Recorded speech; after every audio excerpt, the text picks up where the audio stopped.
Assalamualaikum warahmatullahi wabarakatuh. Alhamdulillah wassalatu wassalamu ala Rasulillah nabiyyina Muhammad ibn Abdullah wa ala alihi wa sahbihi wa man walah, amma ba'd. Muslimin dan muslimat, para penonton sekalian, Assalamualaikum warahmatullahi wabarakatuh. Alhamdulillah, kita teruskan bicara pada hari ini dalam kitab Amradul Ummah, wabak penyakit yang melanda umat ini. Jadi alhamdulillah, tujuan kita belajar penyakit-penyakit ni kenapa? Ada setengah orang dia kata, ustaz, baik ustaz mengajar kitab yang menyebut tentang fadail, kelebihan-kelebihan. Kita kata kita mengajar belaka, alhamdulillah. Kalau tuan-tuan nak hak fadail, kelebihan amalan-amalan sunat, kelebihan sedekah, kelebihan solat, ada. Alhamdulillah, kita sudah belajar banyak di antara kitab yang ana ajar dalam bab ini. Yang menariknya iaitulah kitab Riyadhus Salihin. Riyadhus Salihin.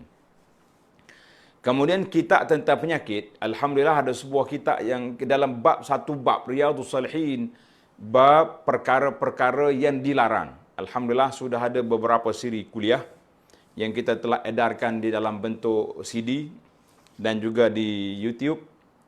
Dan satu lagi kitab yang agak patut didengari dan diulang kaji, iaitulah ana syarah kepada Kitabul Kabair, 70 dosa-dosa besar. Kitab yang kita belajar ni pun Amradul Ummah, sebenarnya kalau kita tengok tajuk dia lebih kurang dengan dosa besar. Cuma cara olahan zaman kita hari ini mungkin ada menyebut contoh-contoh semasa. Itu yang perbezaannya. Namun begitu, alhamdulillah, dalam syarah yang ringkas ini ataupun ikhtisar kepada kitab yang saya baca di sini, ana juga akan tambah beberapa isu-isu semasa yang berkait rapat dengan kehidupan masyarakat kita sekarang. Sebab ilmu ni kalau tak kait dengan masyarakat, dia panggil cerita benda mati, benda yang sudah tidak ada, benda yang sudah lama.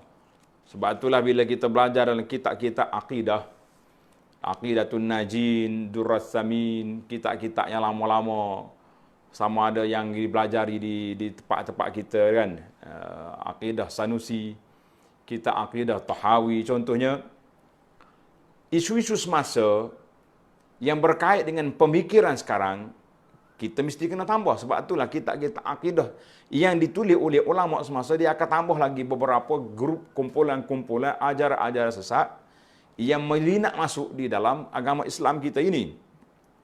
Baiklah para jemaah sekalian, tajuk yang saya nak bincang pada kali ini di bawah siri yang ke-22 penyakit ummah ini, iaitulah kasratu syurbil khamr. Banyaknya peminum arak. Meluasnya minum arak ni jadi satu benda yang macam bukan benda salah bagi setengah orang dan setengah masyarakat.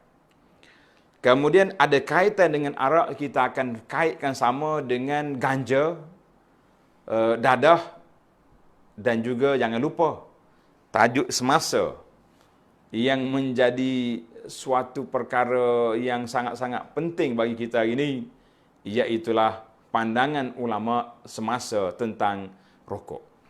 Jangan lari, dengar sampai habis, insya-Allah. Ada setengah orang ni bila bunyi bak rokok, saya tak boleh duduk, ustaz. Ada hal dia tak mau dengar yang tu. Yang lain-lain tak apa. Bak dadah, bak ganja, bak arak tak ada. Tapi sampai sebut bak rokok lemah lalu. Dia kata ini isu sensitif, ustaz. Jangan duduk apa ni, buka tajuk sangat kan.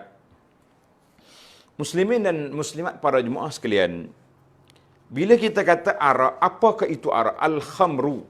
Dalam bahasa Arab dipanggil al-khamru. Kan Allah Ta'ala sebut di dalam Al-Quran, telah disebut tentang ya ayyuhallazina amanu innamal khamru wal maisir. Allah Ta'ala sebut khamar. Khamar itu makna arak. Apakah makna arak yang disebut oleh para ulama Islam di sini? Kita kata para ulama telah mengatakan setiap minuman, kullu syarabin mughattin lil aqli. Setiap minuman yang menutup akal dia jadi mabuk, jadi tak sedar, jadi tak khabar. Sama ada dia berbentuk asir, bentuk perahan-peruhan, ambil daripada buah anggur ke, buah tamar ke, ataupun ambil daripada benda-benda lain yang betulnya minuman ini memabukkan. Maka fal khamru ismun likulli muskirin. Arak itu iaitulah semua yang memabukkan. Tak kira lah ambil daripada mana. Kalau zaman dulu memang orang buat arak ni dia buat daripada buah tamar, daripada anggur. Zaman dia, zaman kita hari ni macam-macam dia panggil tafanun dah puak-puak kilang-kilang arak ni. Jadi kita belajar. Ini salah satu daripada tanda akhir zaman. Sebagaimana sabda Nabi sallallahu alaihi wasallam dalam hadis yang dikeluar oleh Imam Bukhari dan Muslim. Min hadisi Anas radhiyallahu anhu, anna Nabi sallallahu alaihi wasallam qala inna min asyratis saa'ah an yurfa'al ilm. Di antara tanda-tanda kiamat hampir ilmu diangkat. Ilmu diangkat tu macam mana?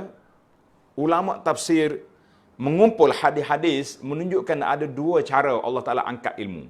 Yang pertama, bimauti biqabdil ulama, dimatikan ulama-ulama ar-rabbaniyin, ulama-ulama yang betul-betul alim, faqih, abid, yang ikhlas, mereka ni sudah pupus, tidak ada.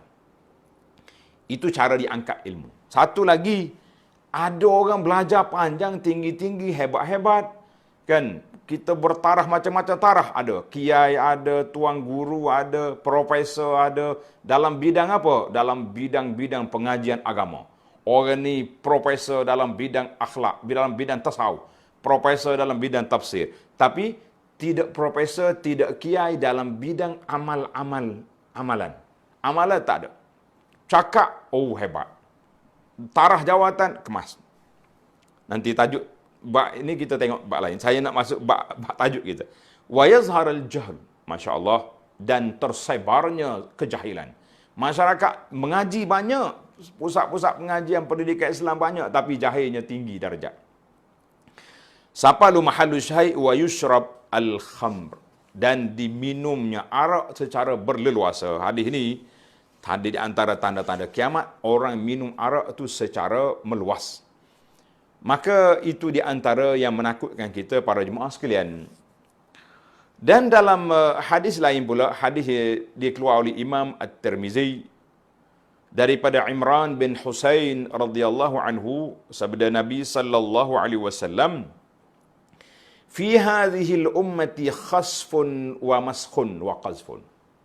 Akan terjadi dalam umat aku ni, umat Nabi sallallahu alaihi wasallam, dia panggil khasfun, orang yang akan ditelan oleh bumi. Na'udzubillah. Atau maskhun, berlakunya pertukaran rupa. Dalam siri yang lepas, ketika bincang tentang muzik, saya dah sebut, pertukaran rupa di sini sama ada dia rupa sungguh, orang pergi jadi qiradah wal khanazir, na'udzubillah, ataupun perwatakan dia tu bertukar, kan? Dia tak jadi monyet, tapi perbuatan dia tu macam monyet. Tak jadi khinzir, tapi amalan dia macam khinzir. Hilang sifat cemburu, bertukar suami, tukar bini, beres-beres ya. Waqaz pun, dan akan ada ar-ramyu bil hijarah, akan ada panahan dengan batu, sama ada batu sungguh mari hujan batu ataupun mari halilintar, mari petir, mana akan berlaku. Faqala rajulun minal muslimin, ada seorang laki-laki di kalangan orang Islam berkata, ya Rasulullah, wa matazak. Wahai Rasulullah, bila tu? Bila tu peristiwa macam tu berlaku tu? Orang-orang akan ada tiga perkara tadi. Qal, kata Nabi sallallahu alaihi wasallam, iza zaharatil qainatu wal ma'azifu wa syuribatil khumur. Allahu akbar. Apabila zahirnya satu fenomena berlakunya penyanyi-penyanyi qainat ni, penyanyi artis-artis lah duk menyanyi, wal ma'azim, alat-alat muzik itu berluasa, dan arak juga diminum secara bebas. Kita kata ini, maka ketika itu akan berlakulah peristiwa yang tersebut. La haula wala quwata illa billah. Bahkan di saat itu mereka telah menghalalkan arak dengan menukar nama dia. Dalam hadis yang dikeluar oleh Imam Ahmad, Abu Daud dan lain-lain, daripada hadis Abi Malik Al-Ash'ari radhiyallahu anhu, anna Nabiy sallallahu alaihi wasallam la yashrabanna nasun min ummati. La yashraban. Selagi akan banyak minum di kalangan umat ini. Allahu akbar. Al-khamra, minum arak, yusammunaha bighairi ismiha. Mereka menamakan dia bukan dengan nama dia. Ya, tukar nama dah tu. Tukar nama dah. Dia kata apa ni? Dia kata ini bukan arak, ini minuman. Kalau bahasa Arab dia panggil syirab ruhi. Syirab ruhi boleh dia panggil. Minuman penyehat roh.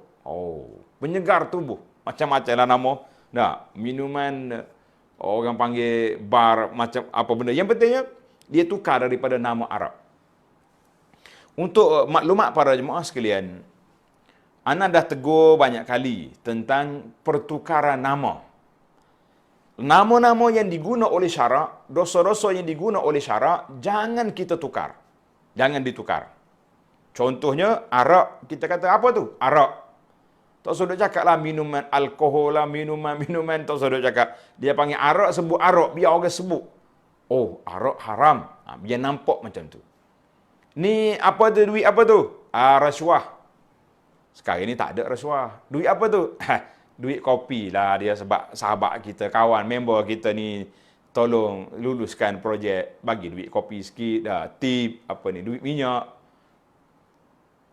Tu, popek-popek dia cakap apa? Duduk membawang tu. Bawang apa bawang? Duduk mengumpat, cakap. Duduk apa tu, buat tu, geng-geng tu, duduk mengumpat. Kata gitu.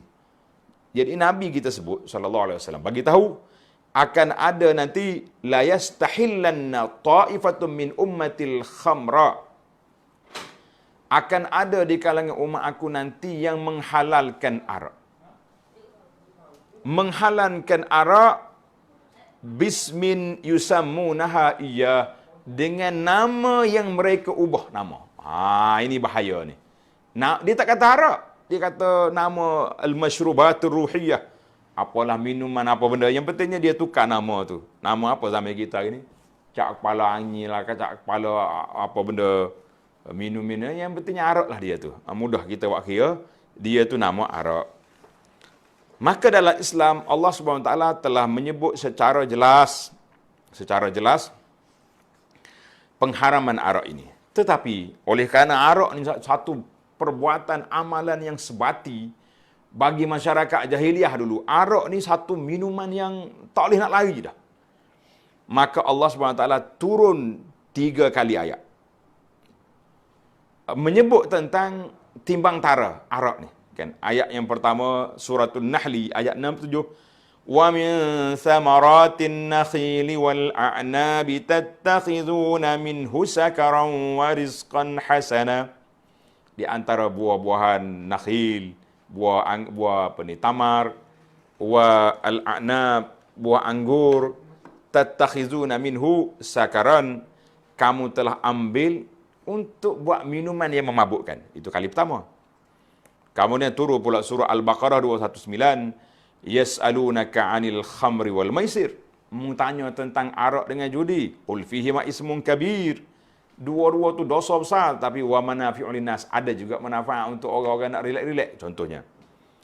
Kemudian turun yang ketiga, ya ayyuhallazina amanu la taqrabus salah. Ini ayat yang An-Nisa ayat 43. Allah Taala larang waktu nak solat jangan minum arak, takut bertukar ayat. Kan dia baca qul ya ayyuhal kafirun, orang kata la a'budu, aku tak sembah Tuhan, dia kata a'budu ma ta'budu, aku sembah kamu sembah. Tukar habis. Kemudian mari ayat yang keempat turun, itu dia panggil ayat pemutus, tanda para jemaah sekalian dalam surah Al-Maidah ayat 90, ayat 2 surah Al-Maidah ayat 90. Ya ayyuhallazina amanu innamal khamru wal maisiru wal ansabu wal azlamu rijsum min amalis syaitani fajtanibuhu la'allakum tuflihun. Tu ayat ni kata putus ni. Hei orang-orang yang beriman, innamal khamru arak, maisir, judi, ansab, tilik nasi, apa ni, berhala-berhala, azlam, tilik nasi, rijsun min amalis syaitan, semua tu najis daripada permainan syaitan, fajtanibu la'allakum tuflihun. Hendaklah kamu kamu tinggalkan, jauhkan dia, mudah-mudahan kamu mendapat petunjuk. Kemudian ayat 91 Allah kata innama yuridu syaitanu an yuqi'a bainakumul adawata wal baghdha'a fil khamri wal maisir wa yasuddakum an zikrillahi wa anis salah. Sesungguhnya syaitan nak membelaga-lagakan kamu melakukan permusuhan, perbalahan dengan sebab minum arak. Kan berlaku dalam di kalangan sahabat dulu minum arak pergi pukul kawan dia, pergi sembelih unta kawan punya macam-macam, dan dalam perjudian wa yasuddakum an zikrillah, dan dia juga menyekat kamu daripada mengingati Allah, wa anis salah, daripada salat. Allah Ta'ala sebut fahal antum muntahun, adakah kamu nak berhenti? Masya Allah, tabarakallah. Bila turun ayat Quran ini, para sahabat radhiyallahu anhum semuanya beri satu jawapan, intahaina, intahaina. Mereka mengatakan, ya Allah, kami dah berhenti, kami dah berhenti. Walihada lamma nazalat qala Umar, Sayyidina Umar pun kata intahaina, intahaina. Kami berhenti selalu. Apa yang jadi para jemaah sekalian? Hadis yang dikeluarkan oleh Imam Bukhari dan Muslim daripada hadis Anas radhiyallahu anhu, qala kuntu saqiyal qaum yauma hurrimatil khamr fi baiti Abi Talha. Waktu kami duduk berkumpul di rumah Abu Talha, tengah duduk minum arak. Jadi arak tu buat daripada busur, daripada tamar. Tiba-tiba Anas kata, aku tengah duduk tuang arak ni. Tiba-tiba nada munadin, dengar suara yang bagi tahu, ya ma'syarul muslimin. Faqala ukhruj. Abu Talha kata, Anas, pergi tengok apa ni suara ni. Masa dulu mana ada announce kan, kita pukul 5 petang akan dimaklumkan ucapan Perdana Menteri, ucapan fulan kan. Tak ada dulu, pakai laung gitu. Fa kharajtu, Anas kata aku pun keluar. Fa iza munadin yunadi, ketika itu kita dengar suara orang yang berlaung, ala innal khamra qad hurrimat. Hei semua orang Islam, arak telah diharamkan. Masya Allah, tabarakallah. Kata Anas, fajarat fi sikakil Madinah, maka kita tengok sahabat-sahabat di jalan-jalan di Madinah, semuanya pakai ambil arak tuah belakang. Masya Allah. Kata di Abu Talha, ukhruj fa ahriqha. Keluar Anas, bawa arakmu tu pergi cuah atas tanah. Tak ada apa. Jadi ada setengah sahabat ni pecah sekali dengan petempayan arak. Dia kata apa? Bimbang, takut tengok bekas, ingat ke isi. Masya Allah, tabarakallah. Itulah para sahabat apabila menerima arahan daripada Allah Azza wa Jalla. Jadi kita hari ini para jemaah sekalian, bila diputuskan oleh majlis fatwa, para ulama telah putuskan perbuatan ini haram, perbuatan ini tak baik, entah berhentilah kamu, tak payah duduk cek lagi. Tak ada ke ulama lain khilaf dalam masalah ni? Masya Allah, tabarakallah. Ada ulama, saya dengar juga ulama kata dosa ni tapi dosa kecil je ni. Dah ada khilaf, ada dosa kecil, macam-macam. Yang pentingnya dia cuba tak nak orang panggil istislam, macam mana para sahabat radhiyallahu anhum. Sama juga bila turun ayatul hijab yang kita dah bincang dalam siri Al-Tabarruj was Sufur, dalam siri yang lepas. Bila turun ayat Quran supaya pakai hijab, sahabat-sahabat radhiyallahu anhu ada yang tarik kail lansir, ambil buat tudung. Kita hari ni baca ayat hijab, dengar ajak budak sampai ketua, tak mau berhijab juga. Ada seorang makcik ni saya tengok, duk nasihat dia suruh hijab. Akhir-akhir pakailah tudung. Dia bila tengok, dia tersenyum. Dia kata, Ustaz, saya bertudung dah sekarang. Kita gembiralah, ingat dakwah kita sampai dah. Rupa-rupanya, kata alhamdulillah lah, hidayah Allah Ta'ala sampai sebelum sempat ditudung dengan kain kafan. Dia jawab apa? Dia kata sebenarnya, kepala saya naik uban. Saya kata, la haula wa la quwata illa. Ingat kau sedar sungguh, insaf. Rupanya bertudung bukan kerana Allah sebab nak tutup dia punya uban. Kita kata, inna lillah wa inna ilaihi raji'un. Inilah para jemaah sekalian, jelas.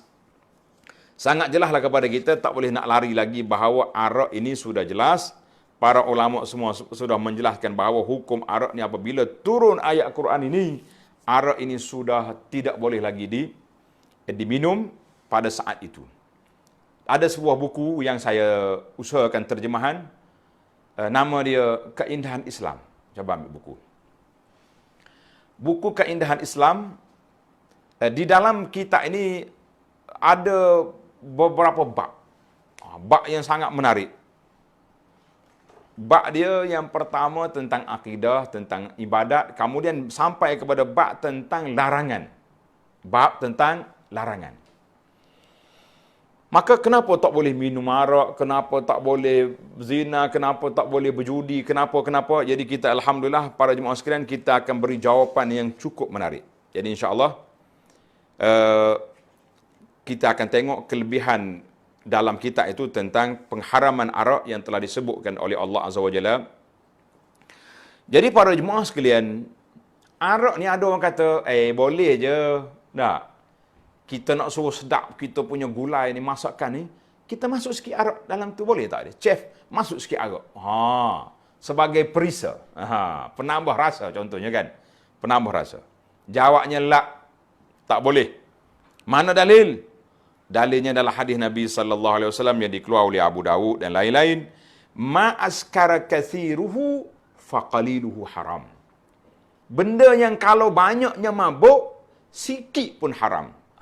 Kita kata walaupun kita ambil satu sudu, taklah akan jadi mabuk. Satu sudu tak akan jadi mabuk, kan? Sebab apa tak mabuk? Sikit. Tapi oleh kerana dia tu asalnya yang memabukkan, maka faqaliluhu haram. Jadi alhamdulillah ini kitab yang saya sebut tadi, nama dia Mahasinul Islam ataupun Keindahan Islam. Para jemaah yang ada kitab ni, yang tak ada kitab ni boleh cari. Kita baca dalam bab yang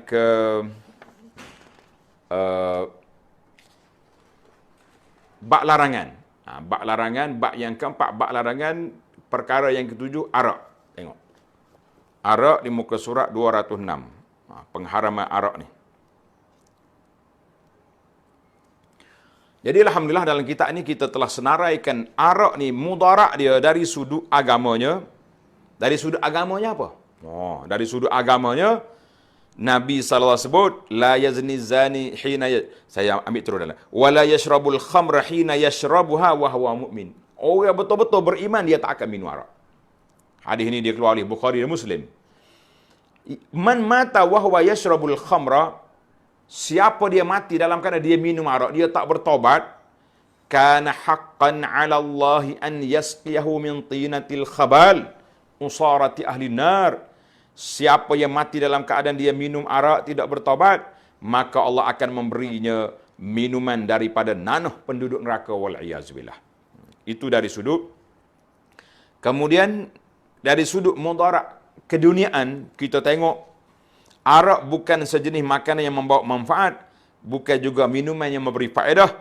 Setiap perbelanjaan yang dikeluarkan untuk mendapatkannya adalah semata-mata suatu pembaziran terhadap harta dan satu peruntukan yang tidak memberi manfaat, bahkan memudaratkan. Masya Allah, tabarakallah. Mudarat kepada tubuh badan. Banyak orang minum arak dan ada masalah. Mudarat dari segi kemasyarakatan dan aspek keselamatan. Saya dalam buku ni ada angka-angka yang banyak, dia kata separuh daripada jenayah yang berlaku di Britain mari daripada arak. 1/3 daripada kemalangan jalan raya juga mari kesan daripada arak. Jadi kalau kita tengok di Malaysia hari ni pun, ni pemandu mabuk dia panggilnya. Pemandu mabuk ni, Masya Allah, tabarakallah. Orang pergi kot ni, dia masuk kot ni, akhir kali aksiden. Bukan sebuah kereta, 2-3 buah kereta mati pun ada dengan sebab si pemabuk tu. Dia tak mati pula, dia mabuk kan. Maka ini semua ni mudarat 1/5 daripada pencabulan seksual atas kanak-kanak hasil daripada arak.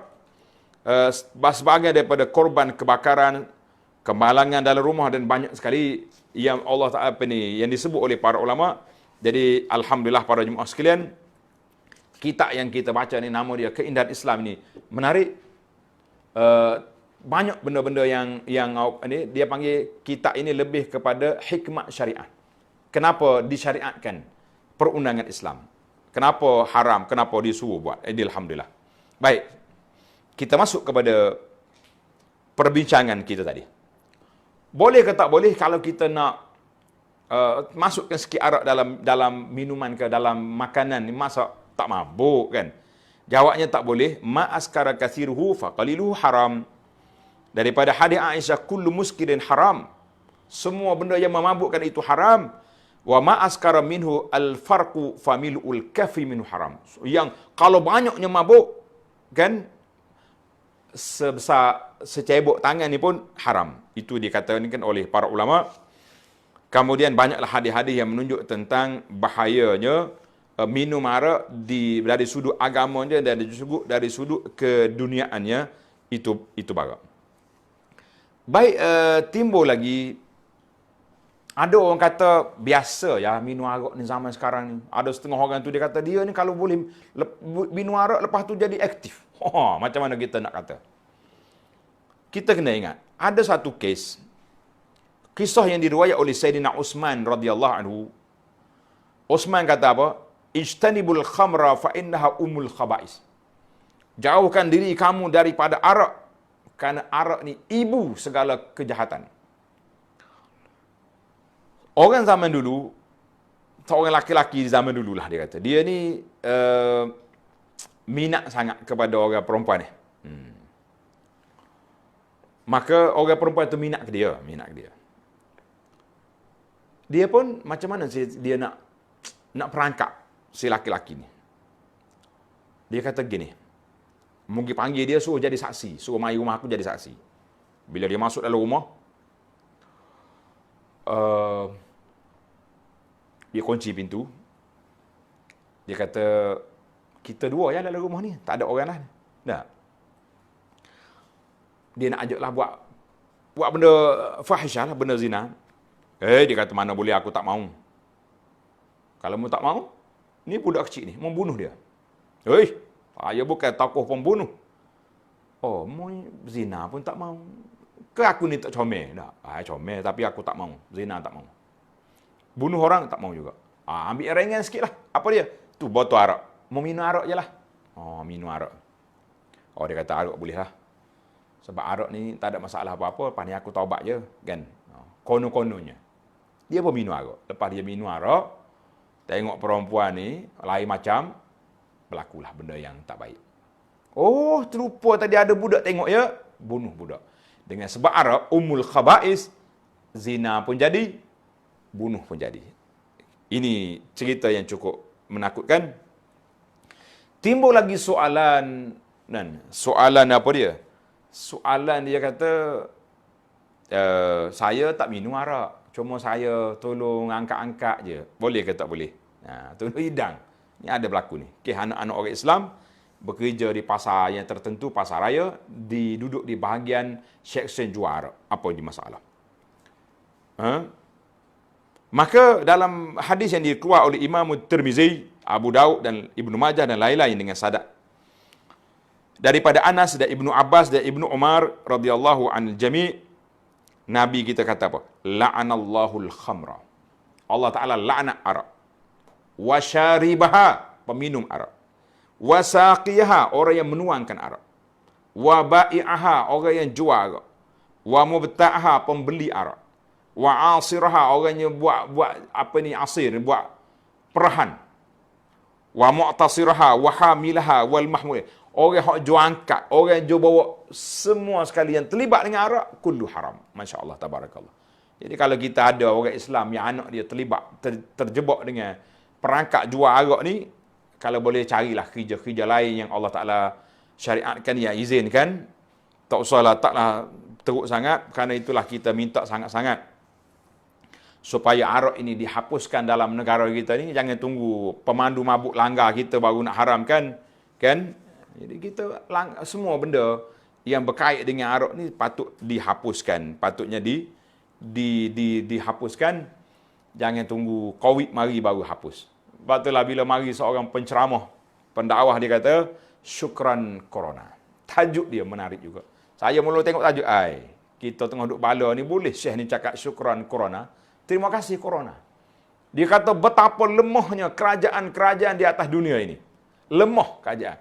Nak haram arak, nak hapuskan arak, nak hapuskan judi, pelacuran, tak mampu.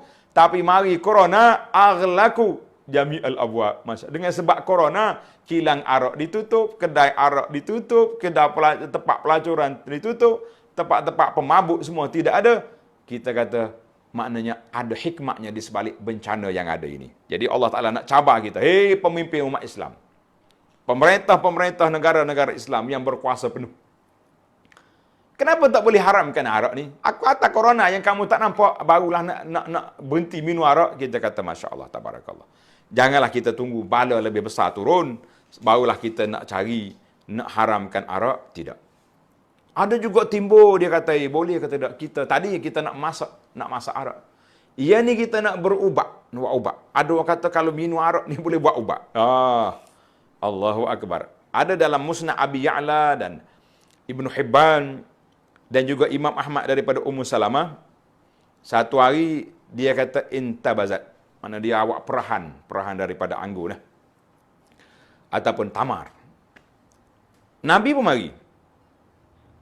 Nabi tengok, ni apa ni perahan ni? Qala ma hadha? Untuk apa ni? Qultu, kata di Ummu Salamah radhiyallahu anha, fulanah ishtakat. Ada orang itu sakit. Jadi ada orang kata, kalau buat macam ni, perahan ini, dia boleh jadi ubat. Fadafa'ahu birijlihi fakasara. Nabi kita tolak dengan kaki dia. Terbalik. Wa qal, Inna Allah lam yaj'al fi haramin shifa'. Allah Ta'ala tak jadikan dalam benda haram tu ubat. Jangan. Dalam hadis lain pula, hadis Ibnu Mas'ud, Inna Allah lam yaj'al shifa'akum fima harrama alaikum. Allah SWT tak jadikan penawar ubat kamu itu dengan benda yang diharamkan ke atas kamu. Jadi jangan duduk main, arak ni jadi ubat, kita kata tidak. Saya baca dalam YouTube, wallahu alam kalau betul benar lah, kalau harapnya tak betul. Dia kata puak-puak apa ni Syiah ni, kumpulan Syiah mana ni. Dia kata ubat corona ni boleh mati kuman corona ni minum alkohol. Nyok pakak minum mati puak dia. Kita kata Masya Allah, tabarakallah.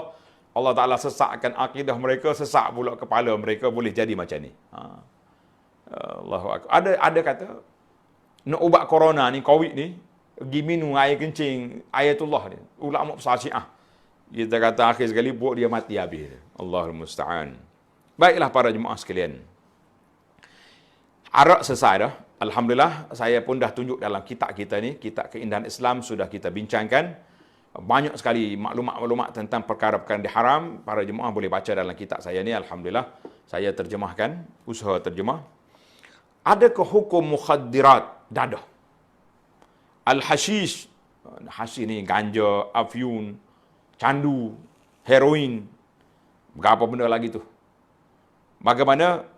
Maka kata di para ulama, kullu muskirin khamrun. Setiap benda yang boleh memabukkan itu, maka tarah dia arak, maka diilhakkan hukuman-hukuman itu, iaitulah dengan kalau dia memabukkan, maka dia termasuk dalam perkara yang diharamkan. Jadi dadah ni, kalau ni banyak kes-kes yang berlaku di atas dunia hari ni, apa dia? Mari daripada dadah. Ni pemabuk dadah lah, pei kuda, anak-anak dia berlaku tu. Mana kalau benda ni boleh memabukkan, boleh merusakkan akal, maka benda tu haram, jangan dibuat. Jadi kita bimbang hari ni isu-isu yang berkaitan dengan dadah, dengan ganja dan sebagainya, pil kuda, ini semua ni benda yang memudaratkan, sebab tak ada orang yang terjebak dengan benda ni jadi baik. Bahkan kesan daripada dia pun besar, kesan daripada dadah ni pun banyak. Kalau orang yang pulih sikit-sikit, dia balik kapur lepas pada dia kena tahan di penjara ke dalam pusat pemulihan ke pusat dadah ke apa benda, kita mengatakan mereka ni juga akan duduk dalam suasana yang begitu susah. Sebab kalau dia balik kapur apa, dia tak boleh nak lepas benda-benda dadah dia tu, tak boleh nak lepas. Ini di antara yang kita para ibu bapa mesti ambil perhatian besar lah, ambil perhatian besar kepada kedudukan anak-anak dia berkawan dengan siapa, terjebak dengan siapa, supaya kalau dah kena dah ada, najis dah ada. Kerajaan namakan najis dah ada. Saya kata hak moleknya, semua hak benda-benda haram ni sebut nama najis belaka lah. Ni najis rasuah. Dah. Satu lagi yang saya duk tunggu jadi najis, tak najis-najis pakai hari ni, riba. Tak najis. Bahkan orang pak-pak haji pun cotek dengan piuh atas kepala, pergi juga ke bank riba.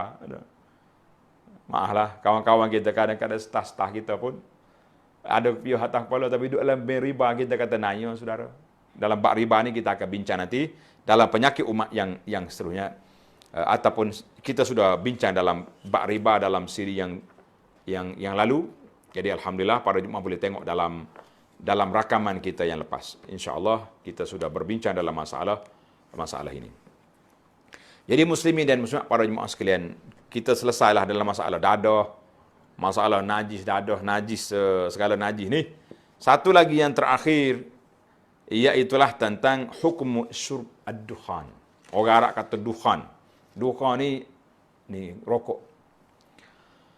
Rokok ni di antara penyakit yang payah orang nak bertaubat.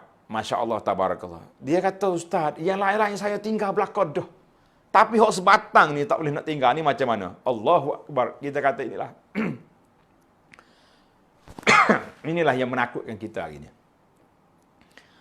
Ada orang kata, rokok ni khilaf. Saya kata memang. Ada satu ceramah khas saya dalam yang ana ceramah di University Sains, Hospital di Kebangkirian, USM, di bawah tajuk menangani masalah rokok. Alhamdulillah saya dah bentang di sana satu kertas pandangan ulama dulu dan juga sekarang. Ada sebahagian ulama mula-mula keluar rokok ni duduk khilaf. Rokok ni haram ke tak haram, ada yang kata makruh. Tapi setelah kajian-kajian dibuat oleh para atibak, para doktor, akhir sekali mereka telah sepakat mengatakan rokok itu sudah naik pada darjat haram. Banyaklah hujah-hujah dianya bahawa rokok itu haram kerana memberi mudarat kepada kesihatannya. Pembaziran yang berlaku. Wah, ni musim-musim bencana macam ni, Covid ni. Dia duk dakwa bagi tahu ke orang rumah dia tak ada beras. Waktu orang pergi atas beras, boleh je ayah dia risau rokok. Kita kata rokok sekotak boleh jadi sama dengan beras kapit. Beras satu keluarga makan, boleh makan 4-5 hari. Tapi sekotak rokok, pok dia seorang duk bahan. Pasal itulah saya kata, orang-orang yang susah-susah di zaman gawat ni, zaman tidak ada makanan, elok kita bawa makanan pergi hantar ke rumah dia daripada kita bagi duit pada bapak dia. Bagi duit bapak dia belum tentu makanan turun kepada ke dapur, boleh jadi berasak dia seorang je. Yang kita nak dapur tu berasak untuk satu family, bukannya berasak dalam poket pak dia. Orang pergi Mekah pun tak lepas dengan ni. Ada saya jumpa seorang pakcik ni, duduk di Arafah. Masya Allah, tabarakallah. Duduk di Arafah dia tu. Duduk isap rokok. Tepi tandas. Saya tegur, kata pakcik, kita di Arafah ni. Tahu, dia tu. Habis, orang lain mari cari haji mabrur. Kenapa pakcik bawa haji mabrur? Celek mata dia. Awak siapa dia katanya? Jadi dalam bab haji ni orang tak kelahi. Kan? Allah kata, wala jidala fil hajj. Saya pun lari cepat-cepat. Jadi para jemaah sekalian, alhamdulillah, ana tak hurai panjang di sini tentang kisah pengharaman rokok. Sudah jelas kepada kita bahawa rokok itu satu perkara yang haram, telah disebut oleh para ulama Islam di zaman kita hari ini. Masya Allah, tabarakallah. Maka marilah kita sama-sama berdoa kepada Allah SWT di saat bila saja waktu mustajab doa. Di antaranya kita berdoa supaya kita, keluarga kita, anak cucu kita bebas daripada arak, dadah, candu dan rokoknya sekali. Ada setengah orang tu ada per-per tu beres berlaku, Ustaz. Bab rokok ya. Satu kisah, ni kisah benar berlaku. Seorang sahabat saya ni pergi umrah. Dia panggil accident doa. Cancel doa tajuk dia. Tulis, tajuk dia cancel doa. Orang ni pergi umrah, suami isteri. Pergi umrah. Biasalah bila sampai dekat Kaabah, dengan penuh perasaan kita boleh tawaf, boleh sa'i. Sudah buat umrah dekat, berdoa dekat Kaabah, ya Rabbi, mintalah segala hajat yang kita nak minta tu. Di antara doa isteri khas kepada suami dia, ya Allah, ya Tuhanku, hidayahlah kepada suamiku supaya dapat berhenti merokok. Sudah dia selesai semua, balik hotel. Isteri jumpa dengan suami dia, pegang tangan, cium tangan. Alhamdulillah bang, terima kasihlah bawa saya mari umrah. Saya tadi selain daripada doa banyak-banyak, saya doa khas untuk abang. Oh, suami ni bunyi bini doa depan Kaabah untuk abang. Celek mata dia. Oh, terima kasihlah. Apa dia kau doa? Dia kata, ya Allah, ya Tuhanku, tolonglah bantu suami aku ni dapat tinggalkan rokok. Kalau tuan-tuan isap rokok. Isteri doa macam tu depan Kaabah. Cium depan orang ke isteri? Oh, tak. Peluk depan orang. Terima kasihlah yang dek, terima kasihlah kerana doakan saya. Mulai saya. Suami ni suami mabuk rokok ni, apa jadi? Bila dia dengar macam ni, terus dia angkat tangan. Ya Allah, ya Tuhanku, minta tolong cancel balik doa bini aku dekat Kaabah tadi. Inna lillahi wa inna ilaihi raji'un. Maka saya namakan cancel doa dekat di Mekah. Sombong. Orang yang isap rokok ni kadang-kadang dia sombong, tak mau taubat. Saya tegur seorang lagi di Mina. Dia baru nak cucuk rokok, saya pegang rokok dia, pegang tangan dia. Bang, simpan rokok ataupun campur dalam tos sampah. Waktu tu dia dekat tos sampah. Dia kata, kenapa? Oh, ayat dia backing lalu. Kenapa? Saya kata, kita adalah haji. Walaupun kita dah buka ihram, baru melontar tadi, tapi kita masih lagi dalam ihram. Kita berdoa dengan Allah SWT supaya kita nak tinggalkan dosa dan maksiat. Kalau kita tak nak berubah sekarang ni, bila kita nak berubah? Dia jawab apa dengan saya? Sorry, saya memang tak nak berubah. Saya kata, inna lillah wa inna ilaihi raji'un. Saya pun terus pergi. Kalau kau tak nak berubah, biarlah. Tapi padam ke rokok, jangan buat naya kepada orang lain yang telah berubah. Yang bau rokok ini sangat sensitif bagi hidung-hidung mereka. Masya Allah, tabarakallah. Muslimin dan muslimat para jemaah sekalian, kita doakan pada petang yang berbahagia ini, yang pertama sekali supaya Allah Ta'ala angkatkan bencana COVID ini daripada keluarga kita, daripada kampung kita, negeri kita, negara kita, dan semua negara-negara umat Islam bebas, dan negara dunia semua sekali bebas daripada COVID ini, insya-Allah. Yang kedua, saya doa khas daripada hati saya kepada tuan-tuan muslimin dan juga muslimat supaya Allah Ta'ala beranugerahkan kepada kita dapat berhenti merokok. Tapi orang nak berhenti merokok dengan syarat dia sendiri tu nak berubah. Kata di ahli motivasi, quwwatul azimah tughayyiru syai'an. Kekuatan jiwa akan mengubah keadaan. Ni ada setengah orang ni, ustaz doakan saya tinggal rokok, dia hisap rokok. Apa benda lagu ni? Dan ada orang buat cerita, dia kata ada seorang ni penceramah kesihatan. Ceramah bahaya rokok gini. Sudah dia ceramah, duduk waktu minai isap rokok. Dia kata, tuan-tuan dengar yang saya cakap, jangan tengok yang saya buat. Kita kata apa cerita macam ni? Supa juga ayah dengan anak. Habis bekal aku. Mak, panggil anak dia. Anak dia mari. Ambil duit RM10 pergi beli rokok ayah. Mu jangan isap. Ni untuk ayah je. Ni apa cerita macam ni? Suruh anak pergi beli apa jangan isap. Kalau benda tu baik, isaplah. Kan? Pasal itulah di kotak rokok tak ada tulis. Merokok menambahkan kesihatan, meninggikan ketakwaan. Tak ada. Yang ada di kotak rokok semuanya gambar-gambar yang cukup menakutkan kita para jemaah sekalian. Maka orang yang terjebak dengan rokok, terjebak dengan dadah, terjebak dengan arak, kalaulah dia nak berubah, jangan putus asa. Jangan putus harap. Ada hadis yang dikeluar oleh Imam Bukhari daripada Sayyidina Umar. Inna rajulan ala ahdin Nabi sallallahu alaihi wasallam kana ismu Abdullah. Seorang laki-laki nama dia Abdullah. Abdullah ni orang panggil dia Himar. Wa kana yulaqabu Himar. Orang panggil Abdullah Himar dia ni. Sebab apa Himar? Sebab dia lucu. Kalau orang tengok dia tu, Nabi tengok dia pun Nabi ketawa. Senyum tengok dia. Lucu dia. Orang ni qad jaladahu fi syarab. Dia ni pernah kena sebat hukum minum arak ni 40 rotan kan. Kena sebat. Tak lama kena tangkap pula. Orang kata, Rasulullah, Himar ni, Abdullah ni kena tangkap minum arak pula. Sebab pula. Ada di kalangan sahabat nak marah lah, dia kata Allahumma la'anhu. Allah Ta'ala laknat budak ni. Mai sak kok minum arak pula ni. Allah tak sabar-sabar, tak insaf. Faqala Nabi sallallahu alaihi wasallam, la tal'anu. Nabi kata mu jangan laknat dia. Fa wallahi ma alimtu illa anhu yuhibbullaha wa rasul. Aku tak tahu dia ni kecuali dia sayang kepada Allah Taala dengan Rasul. Mana ibadat dia kuat tapi dia tak boleh sabar dalam bab arak ni. Maka bagaimana menangani masalah ini? Orang ni kita kena kuarantin dia. Kalau COVID kena kuarantin, orang minum arak yang tak boleh sabar, orang isap okok yang tak boleh sabar ni, kita kena kuarantin dia, letak di kawasan-kawasan yang tak ada orang buat benda tu. Tak ada bekalan, biar dia putus. Kalau COVID nak putus rantai dia, bekalan arak dengan rokok ni kena putus juga, barulah selamat insya-Allah. Maknanya orang ni orang terjebak dengan benda mungkar, kita jangan laknat dia, kita beri kekuatan jiwa dia untuk berhenti. Ada satu lagi hadis, bila orang ni kena pukul kali yang kedua, cerita lain pula ni, ada sahabat kata, malahu, apa dia ni, akhzahullah, Allah Ta'ala hinakan dia.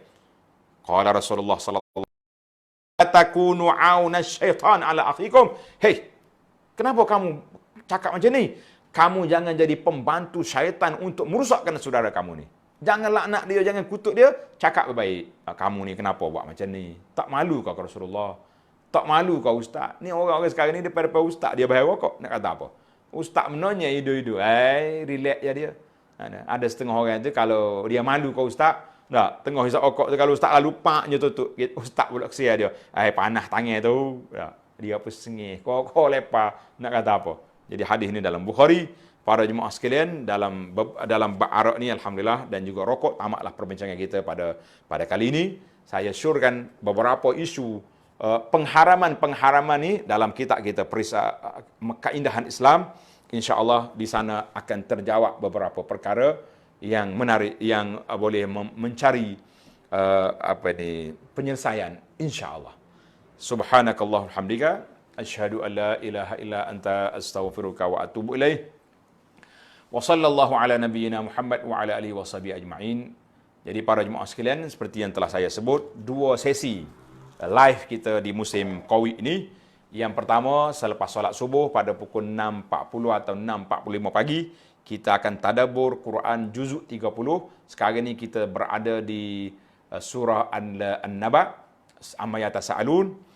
InsyaAllah petang, selepas solat asar, lepas kita zikir waktu petang, dalam pukul 5.30 ataupun lebih, kita akan ada bacaan kitab Amradul Ummah, penyakit-penyakit umat, ataupun saya akan pilihlah kitab-kitab lain sekali-sekala untuk menceritakan kepada masyarakat tentang perkara yang kita nak sampaikan. InsyaAllah. Sekian. Assalamualaikum warahmatullahi wabarakatuh.